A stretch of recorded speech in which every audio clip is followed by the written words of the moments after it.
शिखर धवन कहो, mister ICC कहो, गब्बर सिंह कहो या शिक्की बॉय कहो, न जाने कितने नाम हैं, लेकिन शिखर धवन ऐसे खिलाड़ी हैं जो अपने सभी नामों पर खरे उतरते हैं। जब से उन्होंने अपनी रिटायरमेंट की खबर सबको दी है, तब से पूरी दुनिया में क्रिकेट के जितने भी दीवाने हैं, सब में खलबली सी मच गई है। लेकिन 2004 में अपने यूथ करियर में डेब्यू से लेकर आज जब वो रिटायरमेंट की सीढ़ियों पर चढ़ रहे हैं, तो इस बीच में उन्होंने कितना फासला तय किया है, आज इस बारे में हम बात करेंगे। तो चलिए वीडियो को शुरू करते हैं। 5 दिसंबर 1985 को दिल्ली में जन्मे शिखर धवन पंजाबी फैमिली से बिलोंग करते हैं। उनकी जो शुरुआत की पढ़ाई है वो भी मीराबाग दिल्ली में ही हुई है। आपको बता दें कि 12 साल की उम्र में ही उन्होंने सोनेट क्लब को ज्वाइन कर लिया था और उस वक्त उनके कोच थे तारक सिन्हा। तारक सिन्हा के नाम पर आज भी ये रिकॉर्ड है कि उन्होंने 12 इंटरनेशनल क्रिकेटर्स को ट्रेन किया है। जब शिखर धवन ने उन्हें ज्वाइन किया था, तब उस टाइम पर वो विकेट कीपर के लिए ट्रेनिंग ले रहे थे, लेकिन आगे चलकर वो ओपनिंग बैट्समैन कैसे बने, तो आइए हम उनकी जर्नी की शुरुआत करते हैं।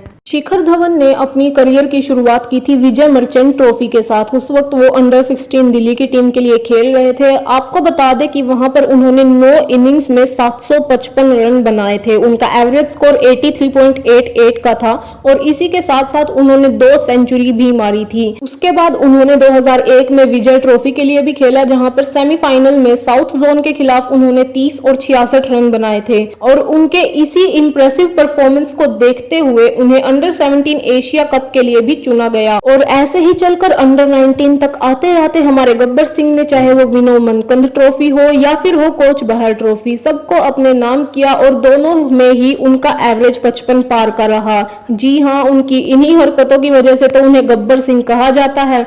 उसके बाद जब 2004 अंडर 19 वर्ल्ड कप की बारी आई, तो उन्होंने टूर्नामेंट के सबसे लीड रन स्कोरर का खिताब अपने नाम किया। उनके टोटल 505 रन उन्होंने उस टूर्नामेंट में बनाए थे। आपको बता दें कि 3 सेंचुरीज के साथ साथ उनका एवरेज उस वक्त 84.16 का रहा था और इसी के साथ साथ उन्हें प्लेयर ऑफ द टूर्नामेंट का खिताब भी मिला था। तो ऐसे में हम कह सकते हैं कि गब्बर सिंह ने अपना जलवा दिखाना अपने यूथ करियर में ही शुरू कर दिया था।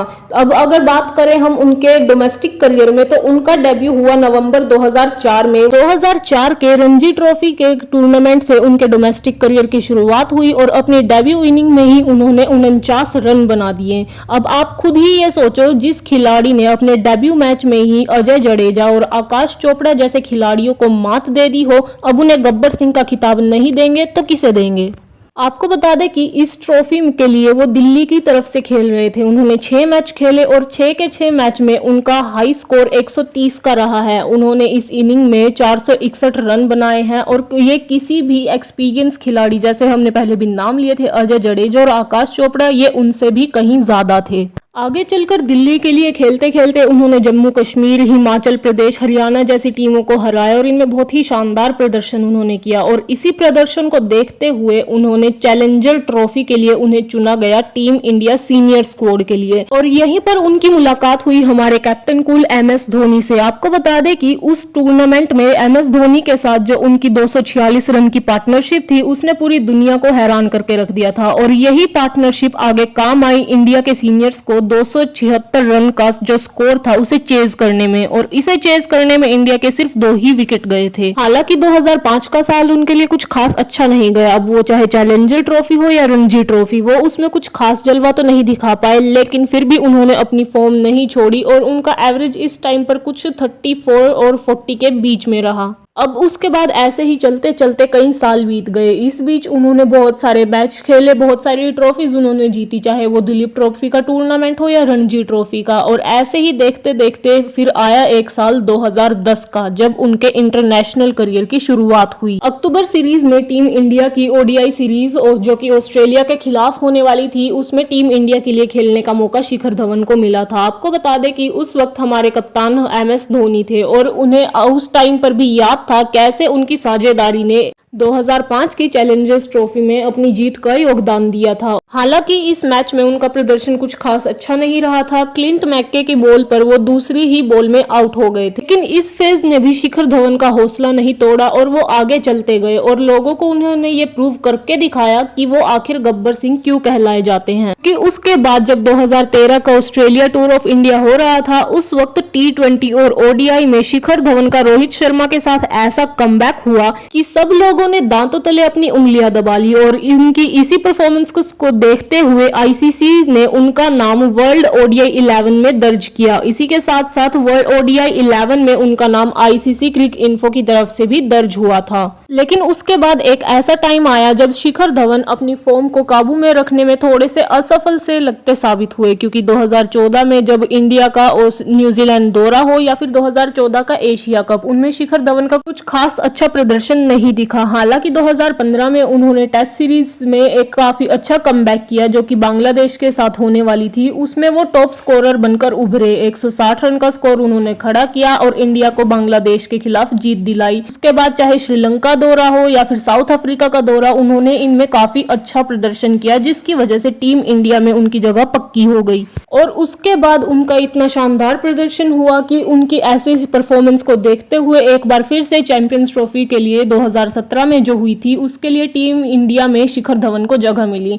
आपको बता दें कि उनका जो पहला गेम था वो पाकिस्तान के खिलाफ था और इसी गेम में उन्होंने 65 बॉल पर 68 रन बनाए और टीम की जीत में एक बहुत बड़ा योगदान दिया था। और उसके बाद तो शिखर धवन नाम की ये बंदूक ऐसी चली कि उसने रुकने का नाम ही नहीं लिया। वो चाहे 2017 का श्रीलंका दौरा हो या 2018 का साउथ अफ्रीका दौरा हो, और इसके बीच में जितने भी मैच हो उनका इतना शानदार प्रदर्शन कि पूरी दुनिया उनके इस कमबैक को देखकर हैरान थी। उसके बाद जब 2018 का ऑस्ट्रेलिया का दौरा आया तो उसमें इन्होंने प्लेयर ऑफ द सीरीज का खिताब भी अपने नाम किया था। जी हाँ, कुछ ऐसा ही रहा उस टाइम पर हमारे शिखर धवन का जलवा। और इसके बाद उन्होंने कप्तानी में भी हाथ आजमाया। आपको बता दें कि जून 2021 में जब श्रीलंका सीरीज हुई और जुलाई 2022 में जब वेस्ट इंडीज सीरीज हुई तो उसमें भी शिखर धवन कैप्टन थे और उनका जलवा सबसे ऊपर दिखाई दिया। अब किसी भी क्रिकेट के खिलाड़ी की जर्नी की हम बात कर रहे हैं और उसमें आईपीएल शामिल ना हो, ऐसा तो हो ही नहीं सकता। आपको बता दें कि सनराइजर्स हैदराबाद के कप्तान डैरन सामी को रिप्लेस करके 2014 में टीम की कमान अपने हाथ में ली थी। उसके बाद जब 2018 के ऑक्शन हुए तो उस वक्त सनराइजर्स हैदराबाद ने 5 करोड़ रुपए देकर शिखर धवन को अपनी टीम में किया था। उन्होंने इस प्रीमियर लीग में जो 2018 का आईपीएल हुआ था उसमें 497 रन बनाए थे। 2019 में उन्होंने दिल्ली कैपिटल्स के लिए भी खेला, लेकिन उनका जो गेम चेंजर था यानी कि रिकॉर्ड ब्रेकिंग वो 2020 के आईपीएल में हुआ। आपको बता दें कि इस आईपीएल में वो ऐसे दूसरे खिलाड़ी बने जिन्होंने बैक टू बैक 5 दिनों तक लगातार 100 का आंकड़ा पार किया।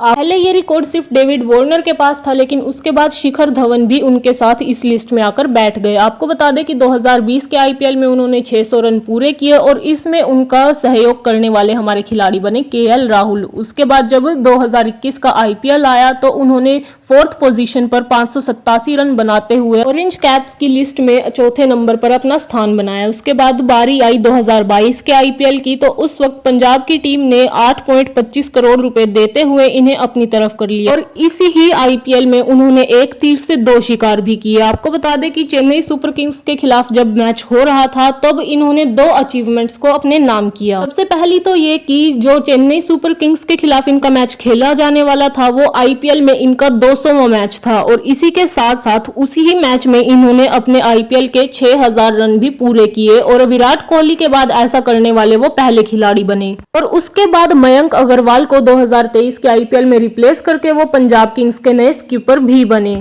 और आज तक भी वो पंजाब की टीम के लिए खेल रहे हैं, यानी 2024 तक उन्होंने पंजाब के लिए ही खेला है। अपने पूरे करियर में शिखर धवन ने बहुत सारे अवार्ड्स और अचीवमेंट्स को अपने नाम किया, लेकिन उनका जो सबसे पसंदीदा है, जो उनके दिल से के सबसे करीब है, वो है अर्जुन अवार्ड, जो उन्हें 2021 में भारत सरकार की तरफ से मिला था। तो कुछ ऐसा रहा हमारे गब्बर सिंह यानी कि शिखर धवन का करियर। उन्होंने अपने करियर में बहुत सारे उतार चढ़ाव भी देखे हैं, चाहे वो अपनी खुद की निजी जिंदगी के हों या फिर उनके गेम के हों, लेकिन उन्होंने कभी भी हार नहीं मानी। भले ही उनकी निजी जिंदगी में उनके अपनी पत्नी के साथ बहुत सारे डिफरेंसेस भी रहे हों, हालांकि आगे चलकर उनका डिवोर्स भी हो गया, लेकिन उन्होंने इस चीज का असर कभी भी अपने क्रिकेट पर पड़ने नहीं दिया।